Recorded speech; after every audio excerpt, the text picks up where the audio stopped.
Network. Why does the United States spend the largest percentage of GDP in the world on healthcare? Why do we have the highest cancer rates on the planet, the highest rates of diabetes, autism, and every other major disease? It all comes down to one thing. We are what we eat. Our food is devoid of nutrition and processed with poisons and additives. Our water is filled with toxic poisons and big pharma runoff. All of this has been engineered by design. We can turn the tide against the eugenicist by giving ourselves the nutrients our body desperately needs. To learn more, visit InfoWarsHealth.com. The site is literally packed with audio and video featuring top health professionals who don't bow down to big pharma. The fight against the New World Order starts with you, and you can't stand against the machine if you're sick, tired, and obese. When you visit InfoWarsHealth.com, be sure and check out the catalog with nearly 400 life-changing products and get free shipping when you sign up for AutoShip. The facts are in. The studies are legion. Sodium fluoride and other toxic members of the fluoride family are devastating the health and cognitive ability of the American people. So why are the social engineers adding it to the water? Simple. Dumb down the host population that the parasitic technocracy is feeding on. We may not have been able to get fluoride out of the water supply yet, but we can help to get it out of our bodies. I am extremely excited to announce the exclusive InfoWars Life Fluoride Shield formulation, fusing 6 of the best documented ingredients from around the world to help the body remove not just toxic fluoride residues from the body, but a whole host of toxic substances. Let's take a stand against the globalists by blocking their poisons with Fluoride Shield. I use Fluoride Shield every day. Secure your Fluoride Shield and other pioneering formulations at InfoWarsLife.com today. Let's start cleansing our bodies now and support the InfoWar at the same time. That's InfoWarsLife.com. Alex Jones here to tell you about how you can help spread liberty worldwide while also enjoying what I have found to be the best tasting 100% organic coffee on the planet. For more than a decade, my favorite coffee has come from the high mountains of southern Mexico, where the Chiapas farmers grow their unique shade-grown Arabica beans. We have now managed to secure these sought-after beans in a highly customized blend. Discover and try a bag of the Patriot Blend 100% organic coffee at InfoWarsLife.com. This coffee gives you a long, smooth pick-me-up for hours without the headaches and heartburn that so many other coffees give me personally. Hands down, this is my favorite coffee, and it's taken us years to secure connections directly to the Chiapas Mexican farmers. Drop by the site today, order a bag or two, and I don't think you're going to be disappointed. Available in original or with our immune support infusion blend. You will be supporting a free press, all the while enjoying a truly great-tasting cup of my favorite coffee. Available at InfoWarsLife.com.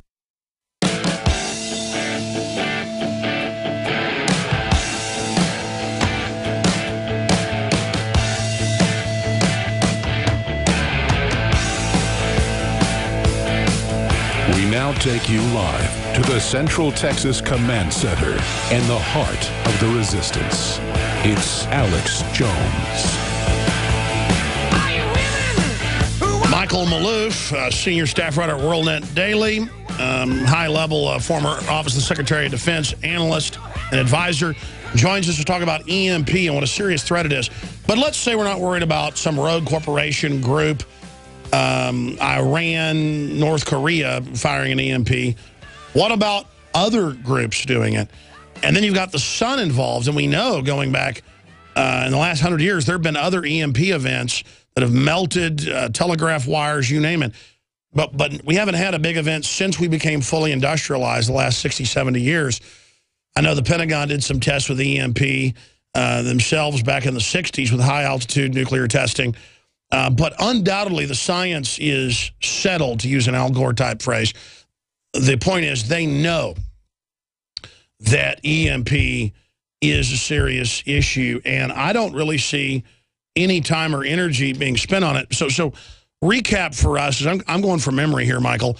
They've had congressional hearings the last few years. I know that. They debate how much money it would cost to harden things. I see some news reports saying we're due for a big EMP naturally to occur from the sun.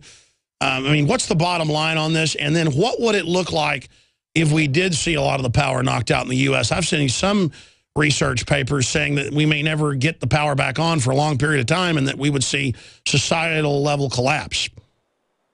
Well, everything you just cited is correct. It has settled. The scientists have concluded that EMP is a very viable threat, whether natural or man-made, and it can affect our very vulnerable electrical grid and electronic components.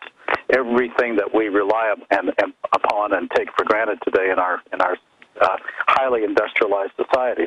While it's made us the greatest industrial power in the world, it's also our Achilles heel, and the bad guys know that. And so you're going to probably see more instances of localized efforts by lone wolves that might want to undertake this. We certainly saw it in San Jose last year.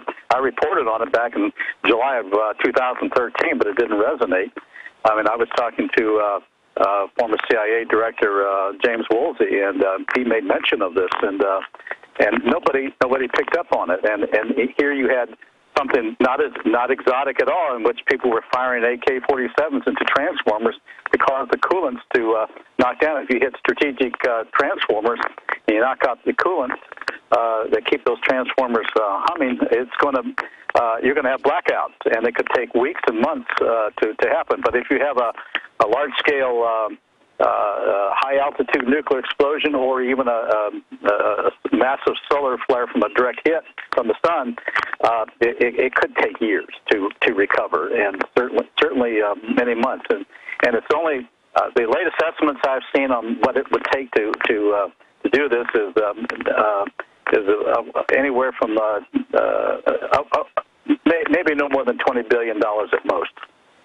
$20 billion to harden these facilities. Do you have any information on who they think might be behind the attack in California on those transformers, or who would the shootout with the police by that nuclear power plant that just happened a few weeks ago? I mean, there is more and more weird stuff going on. Yeah, well, it had to be. It's homegrown terrorism, whether it's a defined group or whether it was, well, in this case, there were a group of people. They found enough casing to suggest that there was more than one person involved in this. It could be a trial run. Now, this happened a day after, as I recall, it happened a day after the Boston Marathon bombing. And there are a lot of Chechens in that area. So is there a connection? The FBI has supposedly been looking at these kinds of things. Was it a test run for something larger? It's quite conceivable. The fact that they're using AK-47s is indicative of someone who had to be familiar with that firearm and knows its capabilities. And also, it could have been something as simple as an inside job, simply because the transformers they knew precisely where the lines were, the fiber optic lines leading into the substation in San Jose, and they knew precisely where the 17 other transformers that were knocked out were located and knew precisely where to hit them. So there's something to that that cannot be overlooked, but you're not hearing anything from our law enforcement authorities who are supposed to be investigating this thing. I think simply because they don't want to scare anybody.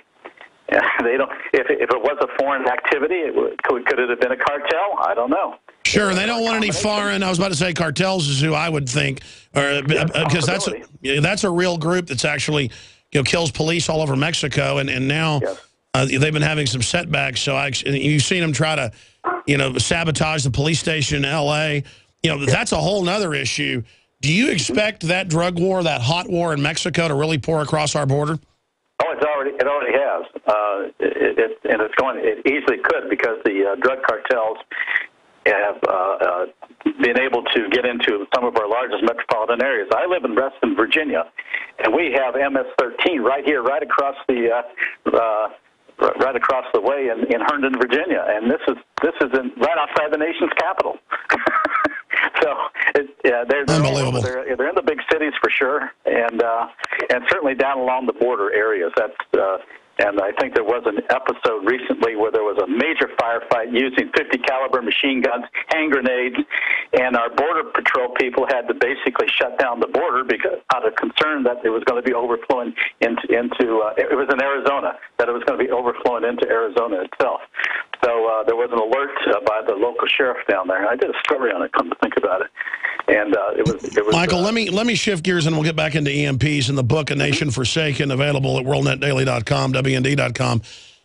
Looking at this, just a large geopolitical overview. As you know, one of the deputy secretaries of defense over in England, or Ministry of Defense, came out a few weeks ago and said there doesn't even seem to be a strategy with Obama. And I see all these ambassadors they're appointing who brag, I don't speak the language, I don't know how any of this works, and I don't care. I mean, what scares me is I'm just a radio talk show host doing this 19 years, but when I see these politicians on C-SPAN, Obama people, they know less than I do about most of the topics they're talking about, and I'm not some know-it-all. It seems like a very lazy elite that we've got in charge right now, and I mean the Republican Party as well, trying to commit suicide with the open border situation. I mean, are they trying to do us in like the old Roman Empire? But, I mean, how would you describe the political climate? Because it just seems like it's really like rotten fruit or something. Well, I don't think foreign policy is this administration's forte. And so they're looking more domestically. And what we're doing internationally is reacting more to events rather than having any long-term strategy. And this is actually hurting us. And even when you look at the appointments that are being made at the at our ambassadorship, we at least it is something that we need to look more closely to make sure they have at least visited the country and they know something about the country. The civil service and the ambassadorships from other countries, like the United Kingdom, what have you, are people who have vast background and experience in what they're going to be covering, and we just don't do that. We have a foreign service that is in a number of other countries, but what's happened is that the Obama administration has increased the percentage of representation with the political appointees, principally his donors, into these high-level positions, and they don't know anything about what they're doing. It's just a step forward for them. There's no commitment, they don't have this burning desire to learn something about the country or to better U.S. foreign policy, and there's no strategy. And I think that this is why you're seeing and hearing complaints from overseas that the United States just no longer has a strategy and that our standing as a world power is diminishing. And the Obama administration doesn't seem to be doing anything to try to reverse that. And that segues right back into EMP. It's like if you care about things and you want to learn about the world, you're a weirdo. But if you want to run around and have, Jay-Z or whatever to the White House and have a party, oh, that's so cool. It really is frightening to think about so much of the political class in this country. I think are smoking their own political propaganda. Well, I think you're right. I think the problem is that it's projecting an image of the United States as weak, and as a consequence, other powers are seeing that, and they're going to take advantage of it, and they are, and they're taking full advantage. The instant you create that power vacuum, political, military, or economic power vacuum, others are going to swoop right in. And we're seeing that now with the Chinese, just in asserting itself in Asia with a lot of our traditional allies, to the point where Japan and Korea no longer look upon the United States as part of as provided them that protective umbrella that they were promised years ago. And so now they're going their own way. They're going to be militarizing more. Certainly Japan is. And they have the industrial capability to go nuclear. Japan can do it within 6 months. I was about to say, we all know the Japanese have been doing secret stuff, and the word is they've already got the weapons. Now they just have to put them in the missiles. And Japan came out today, I've got the article, and said they're looking at going ahead and going nuclear, or at least allowing the U.S. to station weapons there. That's how insecure they are right now. Oh, they're very insecure. Plus, you have a new mentality that's developing in the form of the current prime minister there, Abe, in which he believes more in militarization, more of Japan asserting itself. And what does this cause? It's created more of a problem between China and Japanese relations as a consequence. And of course, the rivalry and the hatred between those two countries goes back to the beginning of the 20th century, if not earlier. And since Japan occupied China That's for right. quite a number of years.